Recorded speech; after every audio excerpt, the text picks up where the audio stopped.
Now I'm going to ask, let's take the scenario. I'm in. How am I doing? I'm in the retirement savings plan, and I pull it up and I look at it every now and then. And yeah, I see that it's making money. If this is something that you have if this scenario fits you, just say, yeah, that's me.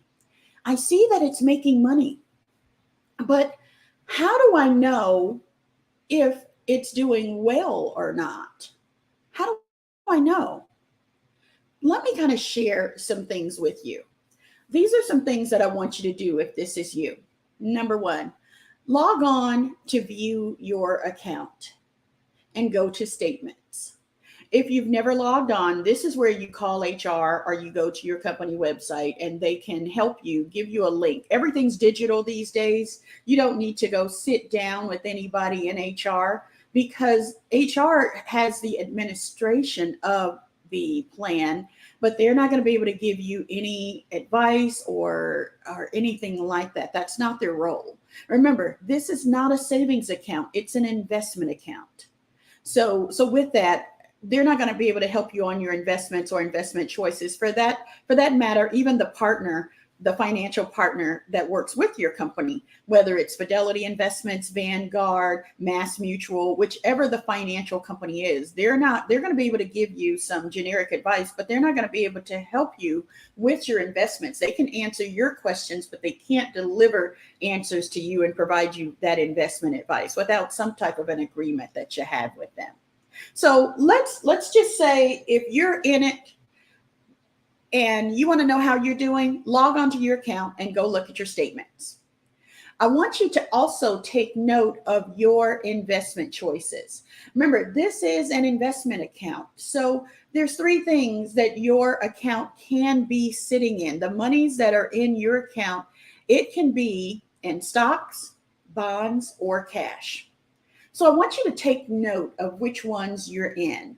And then at the same time, as an aside, I didn't put it here, but since you're there looking, I also want you to look at all of the investment choices that are available to you. If you can copy them off in a PDF or print them off just so you can look at them later, then I want you to do that. Just so you know, because this is an investment account. And again, and from our other lessons, you have full responsibility of managing this account. So if you want to know how you're doing, first take note of what you're in within your account: stocks, bonds, or cash. And you can tell a lot of times by the name of the investment fund that you're in. If you've never chosen these funds, there are some default funds that your company put you in. So I want you to take note of what you're in. Remember, it's called a retirement savings plan, but this is really an investment account. What I want you to do when you look at your statement, look for performance. I want you to look at the year-to-date performance. What has it done from January 1 of this year until now, at whatever time you're looking at it? And then I want you to look at the 1 year performance, the last 12 months performance. And your statements it's gonna have that. Your statement probably comes in once a quarter. So if you look at the once a quarter, it probably will have the year to date on there as well. So basically find the performance, and the performance is, how are your investments playing out? How are your investments doing for you? That's what's in the performance area of this statement. That's why I wanted you to go to the statement. Now, another thing I want you to do, I hope that we don't need to do this, but just when you're dealing with your money at any time, make sure the math is right. Make sure that the numbers line up, that the balance from the last statement, plus any additions that's been there, plus any profits or losses that's come from your ends up being the current balance, less any fees. Just make sure that the math is right. Just make sure. People make mistakes. I would like to think that this is an automated process and you're not going to have to worry about the math being wrong. But anytime I'm dealing with money or I'm dealing with anything with numbers, I'm going to make sure that everybody else's math is good. So I always put that down. Make sure the math is right.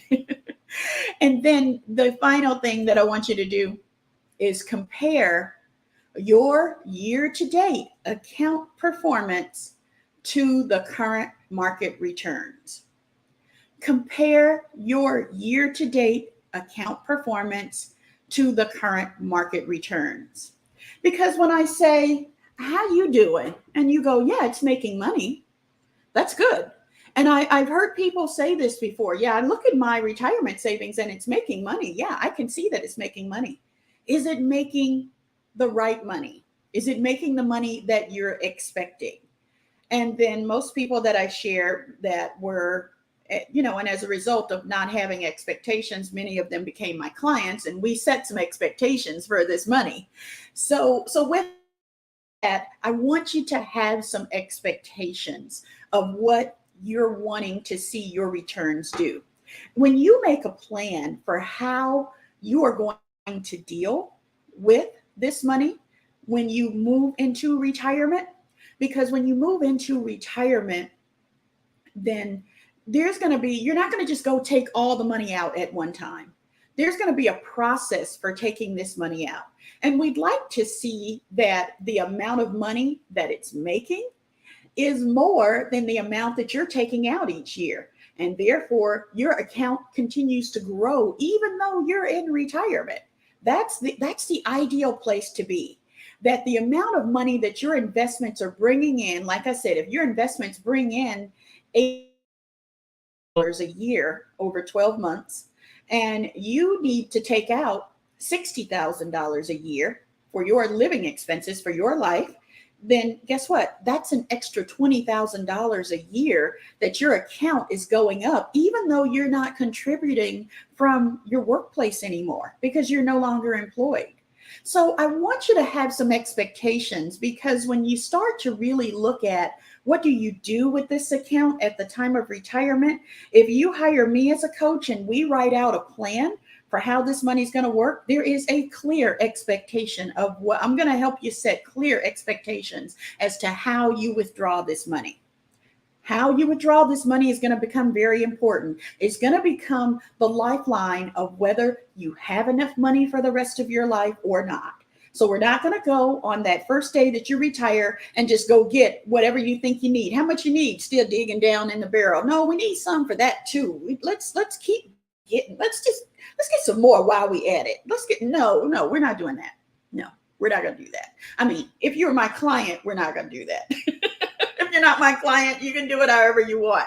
But I'm going to advise you, if you're not my client, that's not what we do. We want to have a financial life in retirement that is of peace. So therefore, you don't want to be worried about money. You don't want to spend everything in the first 5 years of your retirement, or you're going to be one of those individuals that have to go back and get a job again, and not because you're just bored, because you really need it for the financial security. I'd rather you stay in the workforce and continue to put money in, or move to a part-time basis with another job and still continue to save before you start drawing it out, if that's going to be the case. That would be my recommendation.